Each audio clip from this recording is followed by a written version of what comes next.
Okay.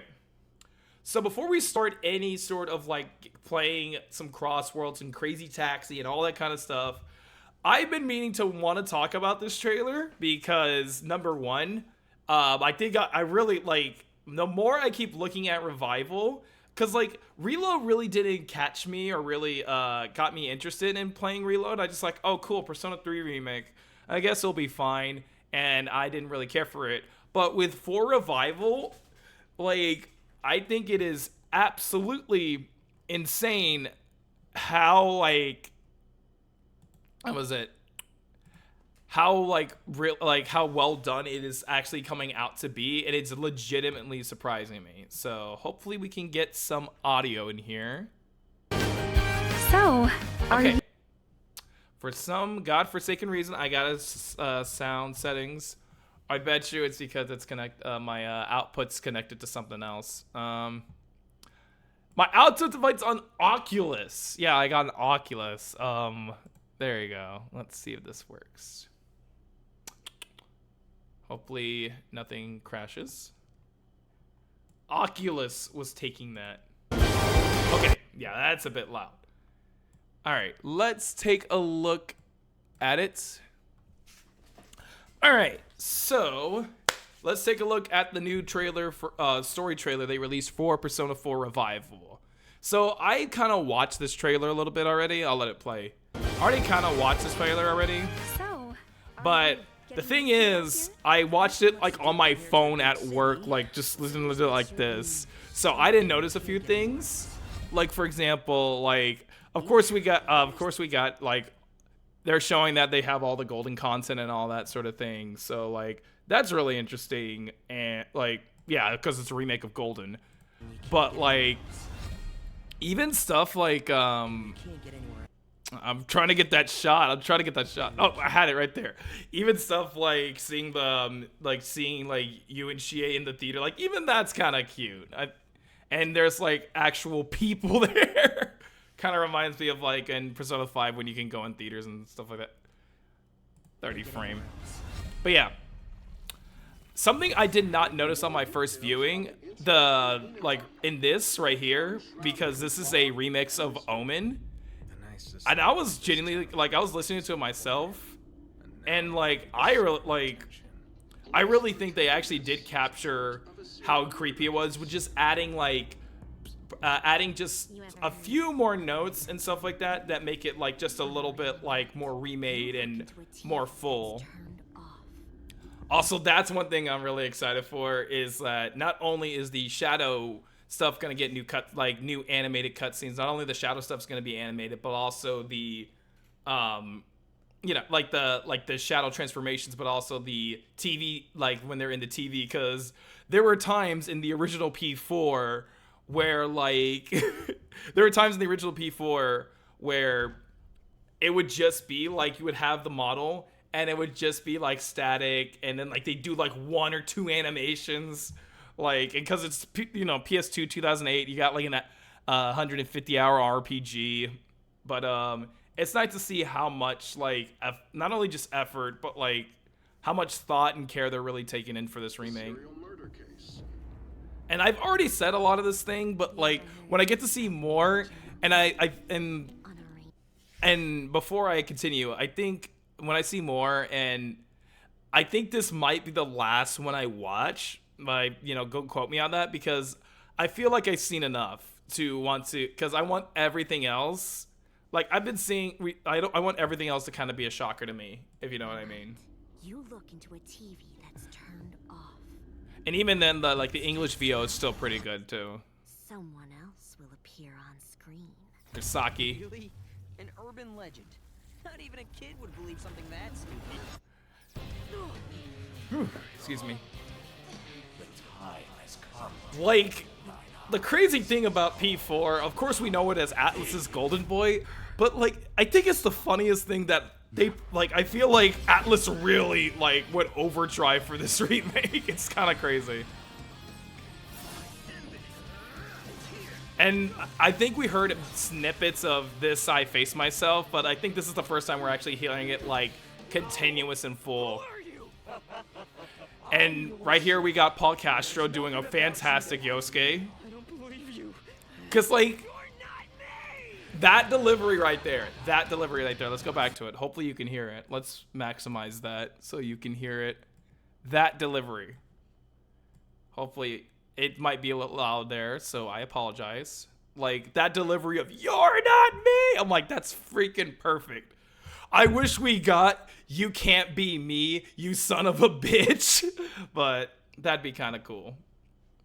So I'm your shadow, and there's nothing about you that I don't know. I don't believe you. You're not me! Hi there, Jason Awesome Gaming. I'm just here gushing about P4 Revival, but I was like, right here, I was just talking about like Paul Castro Jr.'s like delivery of Yosuke. We'll get to some CrossWorlds in just a little bit because that will start at around 15 minutes, and I'll be joining Kori, Ultima, and Smirky as well on that. But yeah, I'm just here talking about Persona. But yeah, like the new P4R trailer. It's nice. I can't wait for this remake, but I'm a little mad about it because it's not Atlus's fault that one of the biggest games is about to come out in November with GTA 6. It is not Atlus's fault.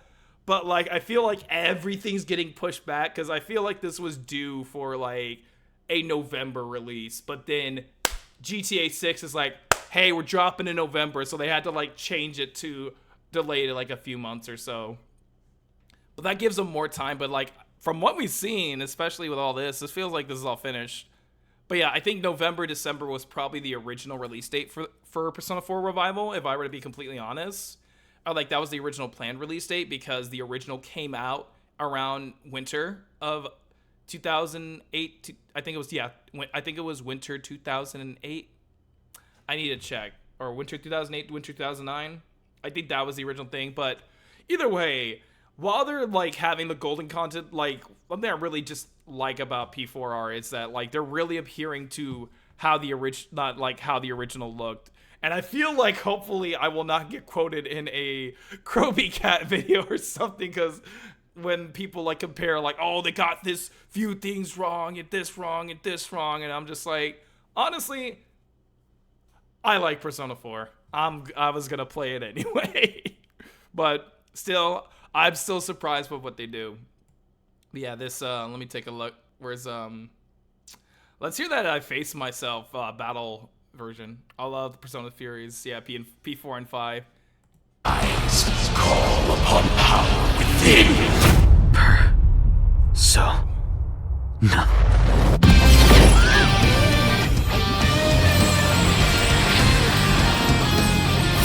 End it! Here! Go!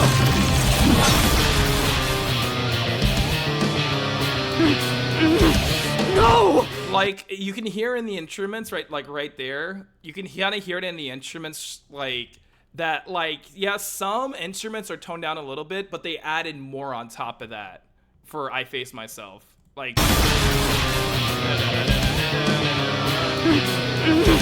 No! Who are you? So, I'm yeah. your shadow, and there's nothing about you that I don't know. I don't believe you. You're not me! Does it seem like that world in the TV has to be related to Senpai and Yamano's deaths?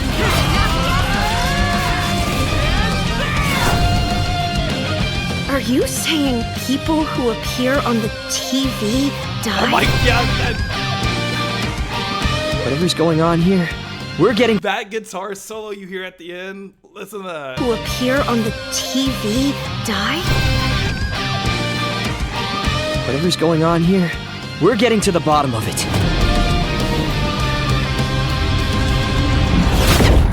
Whew. I can't wait, bro. But yeah, at the end you kind of see a little bit of at first I was like, okay, it took me a minute, but yeah, that like, because they're showing, like, they're kind of implying that this is being shown on the other side. This has, like, this is obviously, spoiler alert, of course, like, well, then again, hold on. The beer's telling me it's, like, we'll probably the beer's telling me it's Adachi's. Some people's saying it's also Namatame right here, but like this is definitely like what happens in the like this is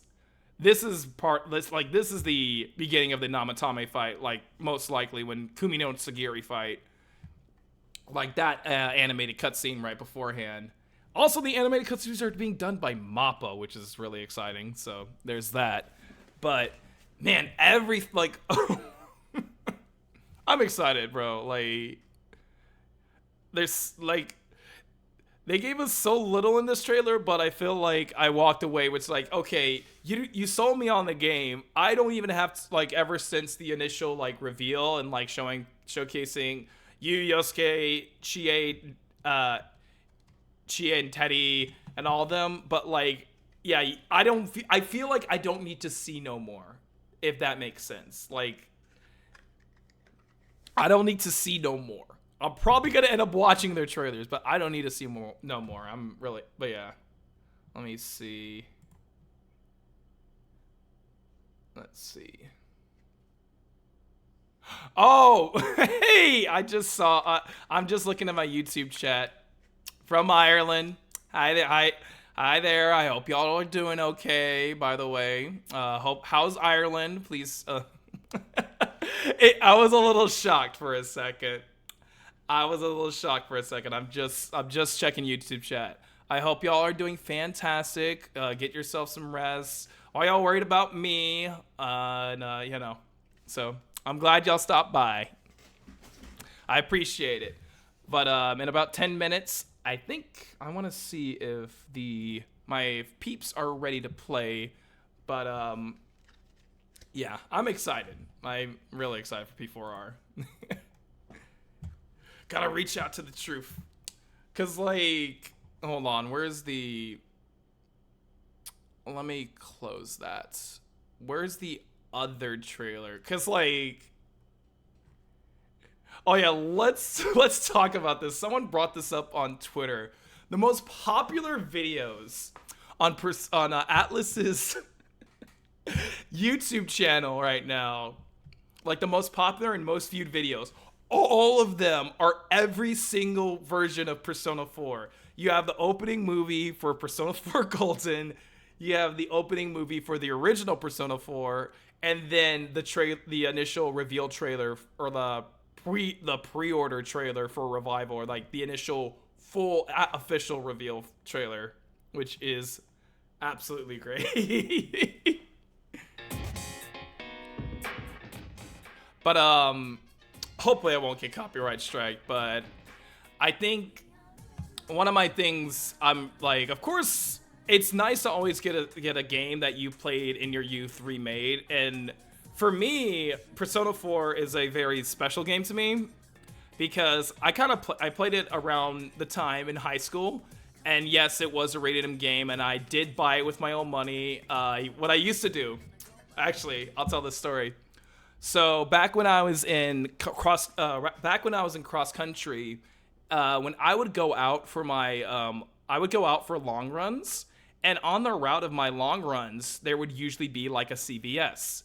And because I didn't have a credit card at the time, I would legitimately use my own money to buy a gift card and then order the game off of Amazon, or like order games like PS2 games off of Amazon's. Because around that time, all the Atlas games, like every single one, and I really wish I got all of them at around that time, like back in from like 2010 to 2017, every single one of them were like $20 each. Like for Persona 3 Fez, Persona 4, and like Shin Megami Tensei Nocturne, the Digital Devil Saga games. Like now, you'll look at like how much the Digital Devil Saga games are.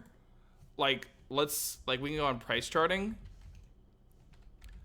Like now, those games are like upwards of $100. Let's look up Shin Megami Tensei. Like, especially just any SMT game. Like, regular, like, back in 2014, I got Persona 3 Fez for $20, and now, like, complete, and now it's $68. Or, like, Nocturne luckily has not been that bad. Like Nocturne's only gone up like $4. SMT4 I got for $20. Played that in college. But like, look at this. Like, of course, P3 Portable went up because that's a PSP game. But like, Digital Devil Saga, not that bad. Still 50. But like, where's the OG Persona 3? Okay.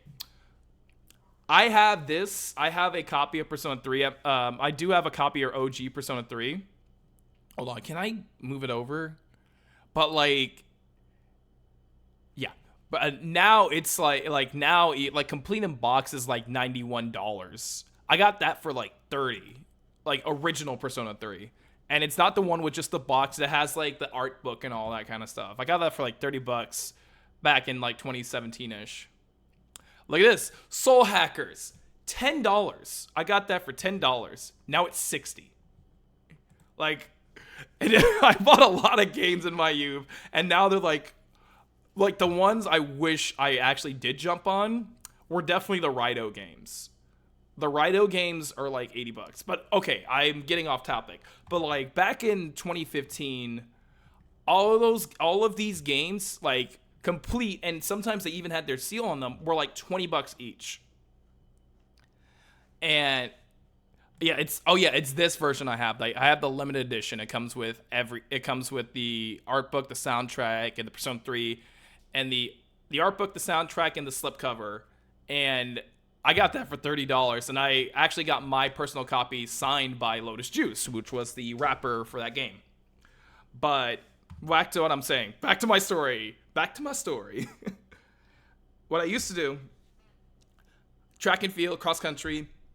I would go on a long run. I would go on a long run, and I also have my wallet on me. So I would go to the CVS store. I would buy an Amazon gift card and order the game, and then later on order the game online and then have it shipped to the house. And I did that especially for Persona 3 and Persona 4. And nowadays, regular Persona 4 is like $52 now. Yeah. Again, not bad, but also like, you know, they've been getting up there, but it's not as bad as like other, like Raito 2. Raito 2 is like $100 right now. But that's what I like. That was like, and when I usually brought my PlayStation 2 like everywhere I went because I had the slim model. I brought it to like I would play at school. I played on vacation, like when we would go on vacation. I would bring it. Like I remember even when I was taking it through airline security, like through what's it called? TSA. When I was taking through TSA, they had to like scan my bag like 3 or 5 times because like the person looked at that and they thought it was like a computer, and I'm like, oh no, this is a PlayStation. This is a PS2. That's how much I love that PS2. And Persona 4. It's 3 minutes before I move on to the chat. But something I will say about Persona 4 and why I love it so much, and we can have the whole opening playing in the background while we're doing this. Something I really like about Persona 4 and why I am excited, not only just for the remake, it's just for people to experience the story again. It's one of those things that for me, hit me at a time in high school where it's like it's not only you're growing up, but you're experiencing the world and you're kind of seeing like things for the first time, and you're kind of like figuring out yourself. And especially in youth, a lot of people want to make judgments about yourself, and the whole game is about facing your true self and who you are, rather than letting other people define who that is. Because literally in the game, Persona 4, it's all about, like, in the game, of course, the characters or your party members encounter shadows, literally Jungian shadows. And usually, oh man, this song's so good. I'm sorry. I spend my money, conscience. I search for your heart, pursue my true self. But even in the game's main theme, it's literally about pursuing your true self, being who you are, and not letting anyone else define that or tell you who to be and that sort of thing. And again, like I said, these teenagers come to face with their personal demons, their personal shadows, and essentially it's just like it represents the negative side of their personality. But then of course, coming to accept that, they gain their true power, their persona, of course, amassed to, engage into hardships. And of course, the reverse of that is the positive traits or aspects of themselves. And I really think that a story like P4, while this is a product, yes, while this is a product that it is selling, yes, I agree. I can agree to that. I will say this, but the story of P4 is timeless. It is literally a timeless story. Whenever I talk about P4, it's like one of my personal favorite RPGs of all time, and I will always praise it. And every time I go back and look at the characters, remember the gameplay, or see anything like that, I get a huge smile on my face. P4 is great. That's why it's the most popular Atlas title. I mean, technically Persona 5 is, this they kept putting that into, and that kind of really made Persona 5 made Persona explode, and made it $1 million franchise basically. But Persona 4 is just where it's at. So yeah.